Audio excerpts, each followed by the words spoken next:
Hello, welcome to the week that was, which began with a hugely important speech by President Trump on his Afghan policy.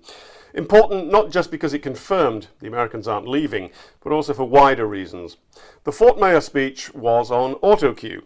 Without one, the president can appear to be making things up as he goes along.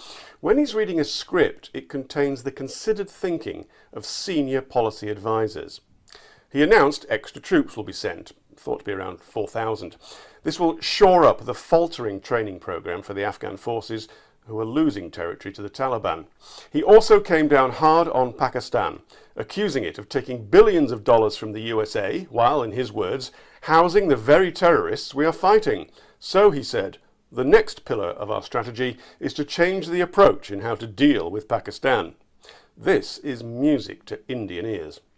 With senior White House advisor Steve Bannon gone, the speech was another sign that the generals have greater influence now. James Mattis at Defence, National Security Advisor H.R. McMaster, Joseph Dunford, the chairman of the Joint Chiefs of Staff, and John Kelly, White House Chief of Staff, they all know Afghanistan well. Lots going on in the Middle East. Of course, that's something we can say every week. On Thursday, Qatar restored full diplomatic relations with Iran.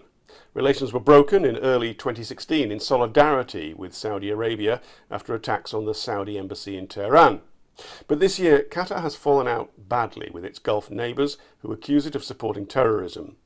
Restoring relations with Iran is a clear snub to the Gulf countries, and it's another sign that Qatar is digging in.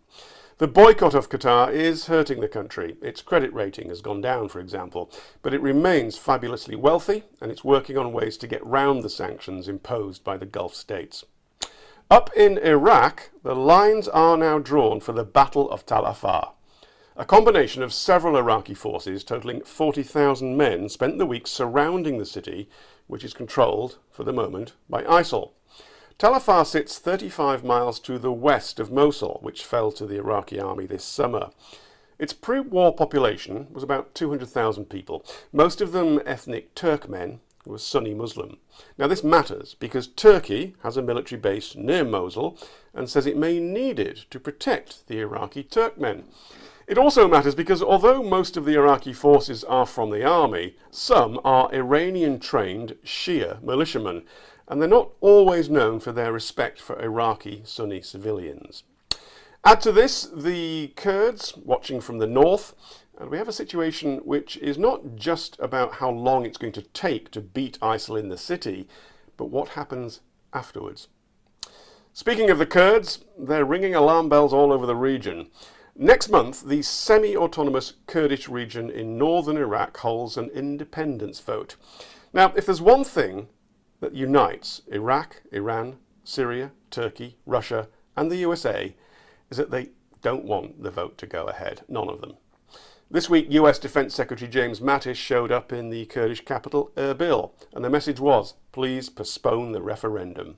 He, indeed all the players, they fear a declaration of independence could spark wider conflict. Iraq doesn't want to lose a large chunk of its territory, while Turkey, Iran and Syria all have Kurdish minorities. They fear an independent Iraqi Kurdistan will encourage their own minorities to seek independence and possibly even join together in one big state. Well, that's fighting talk, and that was the week that was.